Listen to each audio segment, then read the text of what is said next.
नमस्कार मित्रांनो, मी महेश भोई, electrical engineer. आज मी तुम्हाला इलेक्ट्रिकल इंजिनिअरिंगमधील अत्यंत महत्त्वाचा विषय computer control of power systems याबद्दल माहिती देणार आहे. इलेक्ट्रिकल इंजिनिअरिंगमध्ये पॉवर सिस्टम हा खूप महत्त्वाचा विभाग मानला जातो, कारण जनरेशन, ट्रान्समिशन, डिस्ट्रीब्युशन आणि कंट्रोल ऑफ इलेक्ट्रिक पॉवर हे सर्व पॉवर सिस्टमच्या अंतर्गत येतं.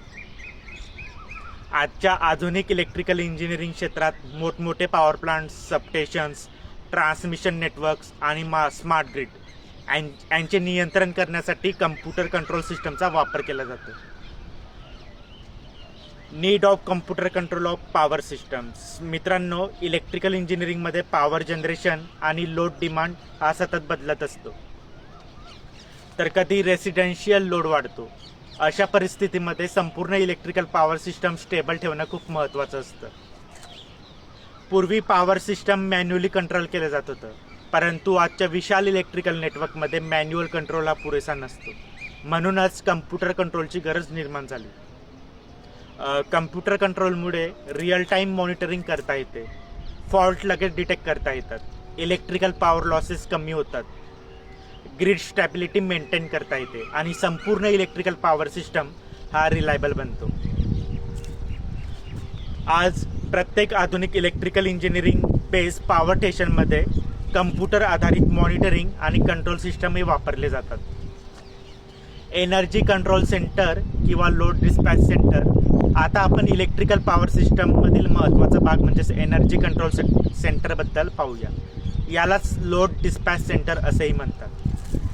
हे संपूर्ण इलेक्ट्रिकल ग्रिडचे ब्रेन मानले जाते. येथूनच जनरेशन, ट्रान्समिशन आणि डिस्ट्रीब्युशन सिस्टमचे मॉनिटरिंग आणि कंट्रोल केलं जातं. इलेक्ट्रिकल इंजिनिअरिंगमध्ये भारतामध्ये मुख्यतः national load dispatch centre NLDC, regional load dispatch centre RLDC आणि state load dispatch centre SLDC असे विभाग असतात. येथे इलेक्ट्रिकल इंजिनियर्स आणि कम्प्युटर्स मिळून संपूर्ण पॉवर सिस्टम सुरक्षित आणि स्टेबल ठेवतात. Functions of load dispatch centre. Load dispatch सेंटरचे मुख्य जी कार्य आहेत ती first, load monitoring. Electrical load किती आहे हे सतत तपासलं जातं. आणि सेकंड जे आहे जनरेशन कंट्रोल. कोणत्या पॉवर प्लांटमधून किती इलेक्ट्रिकल पॉवर जनरेट करायची आहे ते यामधून नियंत्रित केलं जातं. आणि थर्ड आहे फ्रिक्वेन्सी कंट्रोल. इलेक्ट्रिकल पॉवर सिस्टमची फ्रिक्वेन्सी ही 50 हर्ट्झ जवळ असली की जवळच स्थिर ठेवली जाते.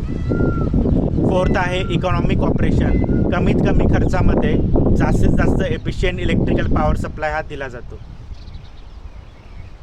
आणि पाचवा आहे फॉल्ट डिटेक्शन. ट्रान्समिशन लाईन किंवा इलेक्ट्रिकल इक्विपमेंटमध्ये फॉल्ट आल्यास येथे तो लगेच डिटेक्ट केला जातो. आणि सहावा आहे power flow control. Electrical power कोणत्या मार्गाने पाठवायची आहे हे नियंत्रित केलं जातं. आणि लास्ट स्काडा सिस्टम. आता आपण इलेक्ट्रिकल इंजिनिअरिंगच्या अत्यंत महत्त्वाच्या स्काडा सिस्टमबद्दल बघूया. स्काडाचा full form supervisory control and data acquisition आहे. आणि ही एक advance computer based control system आहे जी इलेक्ट्रिकल पॉवर सिस्टमचे मॉनिटरिंग आणि कंट्रोलिंग करते. स्काडाची मुख्य कार्ये voltage monitoring, current monitoring, frequency monitoring, remote control, alarm indication आणि रिअल टाईम डाटा एक्विजिशन. स्काडामुळे इलेक्ट्रिकल इंजिनियर्सला संपूर्ण पॉवर सिस्टम एका स्क्रीनवर मॉनिटर करता येतो. EMS, energy management system. आता आपण EMS बद्दल पाहूया. EMS म्हणजे एनर्जी मॅनेजमेंट सिस्टम.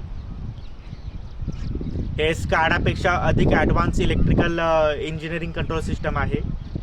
आणि EMSची जी मुख्य कार्य आहे, ड्युटीज आहे, ती आहे लोड फोरकास्टिंग, म्हणजे भविष्यामध्ये इलेक्ट्रिकल लोड डिमांडचा अंदाज लावणे. आणि इकॉनॉमिक डिस्पॅच, कमीत कमी खर्चामध्ये पॉवर जनरेशन शेड्यूल तयार करणे. आणि युनिट कमिटमेंट. कोणते जनरेटिंग युनिट्स ऑन किंवा ऑफ करायचे हे ठरवणे. आणि security analysis, electrical power system सुरक्षित आहे का हे तपासणे. व्होल्टेज कंट्रोल, सिस्टम व्होल्टेज योग्य मर्यादित ठेवणे. Advantages of computer control in electrical engineering, computer कंट्रोलचे युजेस. तर फास्ट ऑपरेशन होतं, हाय ॲक्युरेसी असते, बेटर रिलायबिलिटी असते, reduce manpower, quick fault detection, improve efficiency आणि बेटर इलेक्ट्रिकल सिस्टम स्टॅबिलिटी. आणि आजच्या इलेक्ट्रिकल इंजिनिअरिंग क्षेत्रामध्ये smart grid, automation, artificial intelligence आणि डिजिटल पॉवर सिस्टम यांचा मोठ्या प्रमाणावर वापर होत आहे. आणि शेवटी मी एवढंच म्हणेन की कम्प्युटर कंट्रोलशिवाय आधुनिक इलेक्ट्रिकल पॉवर सिस्टम चालवणे जवळपास अशक्य आहे. आणि स्काडा आणि EMS सारख्या ॲडव्हान्स सिस्टम्समुळेच संपूर्ण इलेक्ट्रिकल ग्रीड हे सुरक्षित आणि स्थिर आहे आणि कार्यक्षम पद्धतीने चालविली जातात. भविष्यामध्ये इलेक्ट्रिकल इंजिनिअरिंग क्षेत्रामध्ये ऑटोमेशन आणि स्मार्ट टेक्नॉलॉजीमुळे पॉवर सिस्टम्स आणखी ॲडव्हान्स होणार आहेत. धन्यवाद. मी महेश भोई, इलेक्ट्रिकल इंजिनिअरिंग. आणि आपण भेटूया लवकरच अशाच नवीन नवीन टेक्निकल रिलेटेड कंटेंट्समध्ये.